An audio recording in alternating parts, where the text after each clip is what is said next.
Transgender act 2018 case, अहम फैसला हो गया। नादरा 1 महीने में कौन सा कानून खत्म करने जा रहा है?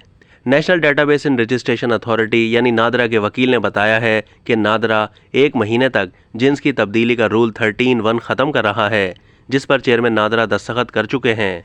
उन्होंने ये बात वफाकी शरई अदालत में ट्रांसजेंडर एक्ट 2018 केस की समाअत के दौरान बताई। नादरा के वकील ने कहा कि मामले को आइंदा बोर्ड इजलास में मंजूरी मिल जाएगी। कोशिश करेंगे कि 1 महीने में बोर्ड से मंजूरी हासिल कर ली जाए। जस्टिस कासिम शेख ने कहा कि इजलास का एजेंडा और मीटिंग मिनट्स का जायजा लेकर देखेंगे। समाअत में वजारत इंसानी हुकूक के वकील ने अदालत को आगाह किया कि वजारतों को शरीयत कोर्ट का ऑर्डर भेज दिया गया था, जिस पर 5 वजारतों का जवाब आया है। उन्होंने कहा कि इन जवाबात के मुताबिक वजारत इंसानी हुकूक में कोई ट्रांसजेंडर मुलाजिम नहीं है। बकिया सब इदारों को हमने जवाब जमा कराने के लिए रिमाइंडर भेजे हैं। अब तक के लिए इतना ही। मजीद मालूमात के लिए डेली जंग के यूट्यूब चैनल को सब्सक्राइब कीजिए।